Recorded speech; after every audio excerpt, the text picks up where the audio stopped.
तुमच्या डोकेदुखीबरोबर जर तुम्हाला काही न्यूरोलॉजिकल लक्षणं दिसत असतील तर काय करावं? बऱ्याच वेळा डोकेदुखीबरोबर काही न्यूरोलॉजिकल लक्षणंसुद्धा रुग्णाला दिसून येतात. जसं की फेफरे येणं, शुद्ध हरपणं, स्मरणशक्तीवर परिणाम होणं, दृष्टीवर परिणाम होणं किंवा हातापायाची ताकद कमी होणं. तर अशी कुठलीही सेकंडरी न्यूरोलॉजिकल लक्षणं तुम्हाला डोकेदुखीबरोबर दिसत असतील तर ही डोकेदुखी गंभीर स्वरूपाची मानली गेली पाहिजे.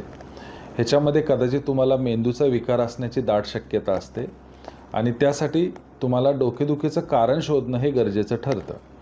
युज्युअली डोकेदुखीचं हे कारण शोधण्यासाठी तुमच्या तपासण्या म्हणजे उदाहरणार्थ CSF analysis, CT scan, MRI, EEG अशा तपासण्या करणं हे गरजेचं ठरतं. ह्या तपासण्यांती जे निदान येईल त्यानुसार त्वरित उपचार करणं हे आवश्यक असतं.